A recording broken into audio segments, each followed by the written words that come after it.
ஏன்னா 10,000 ரூபாய் இருந்தா டீவை கட்டிட்டு கொஞ்சம் கொஞ்சமா கணக்கு கட்டி கொடுவாங்களே பிள்ளாங்க 10,000 அவ கேட்கறான் ஒவ்வொருத்தருக்கு சப்போர்ட் பேசுறீங்க எனக்கு 10,000 தர முடியாதா எனக்கு என்னதான் செலவு பண்ணுறேன் அப்படின்னு கணபதி கேட்கறான்.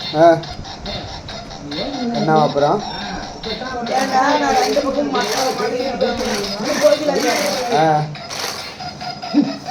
அதுக்கு அவன் பேர்ல வண்டி டிவி போடுறான் 10,000 வண்டி படிக்க வைக்கலான்னு உன்னை சொன்னாங்களா நீ படிக்கலையா? படிக்க வைக்கலன்னு அவங்க சொன்னாங்களா? அவனை திவ்யாவுக்கு உருகி படிக்கிறாங்க. ஆனா அவங்க காசு இல்லை கணபதி காசு திவ்யா வந்து கணபதி இல்லாம படிக்க வைக்கிறான். கணபதி தான் திவ்யாவை படிக்க வச்சுட்டு இருக்கிறான்.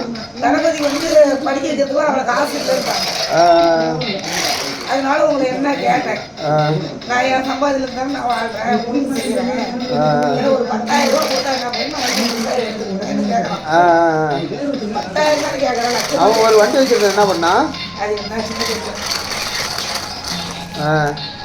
3 வருஷத்துக்கு நான் வண்டி எடுக்கிறேன்னு சொன்னல பணம் 20,000 கை வச்சுட்டு இந்த வயசுல வண்டி தேவைன்னு நீயும் உன் புறத்துக்கு சொன்னீங்களே, இப்ப இந்த வயசுல வண்டி தேவை எனக்கு 10,000 கொடுக்கணும்.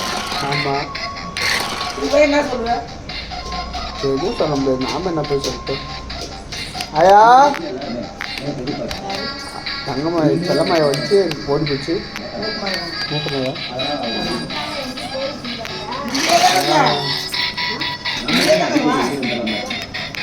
சிவகாமி